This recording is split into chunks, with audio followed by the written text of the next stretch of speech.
good morning guys. Kasabong na sa na sa aking mga followers, sa aking mga viewers, sa aking subscriber dito sa aking YouTube Kalio Kasabong TV. Nandito man ako sa umaga na ito ngayon magbigay konting tips, sampul puriba sa inyo tungkol sa kalaman ko sa pag-alagat manok. Ngayon ang topic natin tuturo ko sa inyo yung noong di old pa pala ito sila kung paano ko ginagawa ng proseso.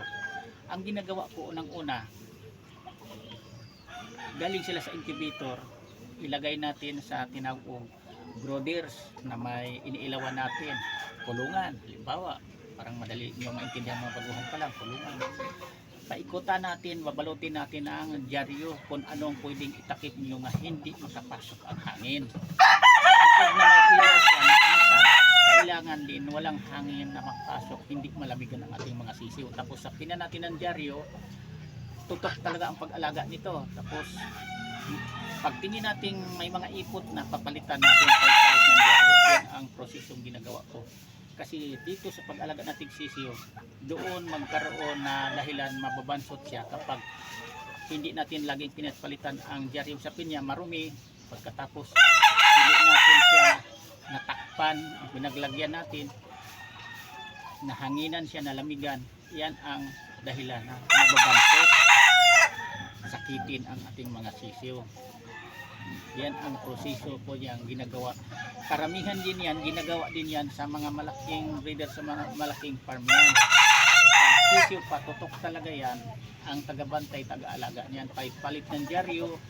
Tapos pag medyo pagdating na ng mga halimbawa 15 days o kaya mag-isang buwan, pwede na nga alisin nyo na ang nakatakip na pangtakip sa hangin nyo, parang makasingaw naman siya.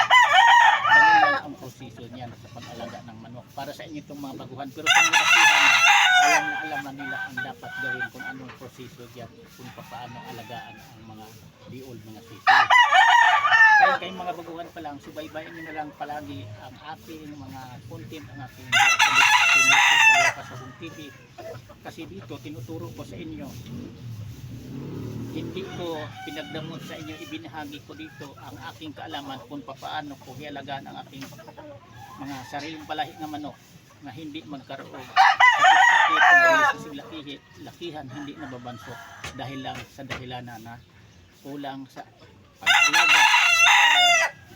Alagang-alaga talaga dapat.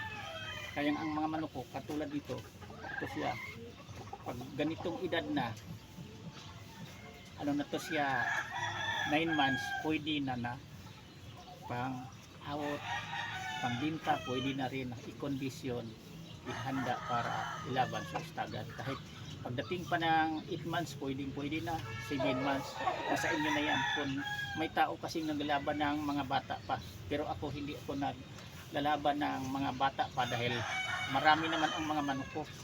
Bakit hindi ko unahin ang mga magulang may edad ko ng manok? Doon na ako, hindi na ako sa bata. Pero kung kunti pa ang manok nyo, ilan lang, pag ganitong edad, halimbawa 8 months, 7 months, pwede na. Pinagdaanan ko na dati doon sa probinsya pa ako sa Negros na nagsimula akong nag-alagang manok. Pagdating ng 8 months, nagsimula nga itry ko ng ilaban, parang masubukan ko na.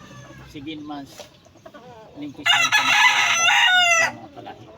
Kasi pinaka-importante din dito, bago natin pagulangin ang mga linyada sa isa kamanok natin, pinadami natin na tested na, subok na, nga lamang sa panalo kay sa talo. Yan ang mahalaga sa pag-alagang manok. Hindi kay padaming-padami lang tayo tapos hindi natin kabisado kung anong mayroon ang isa kay linyada sa kamanok, kasi hindi naman lahat ang linyada sa isa kamanok porkit magaling husay bumatog talo mananalo. Mayroon din talaga linyada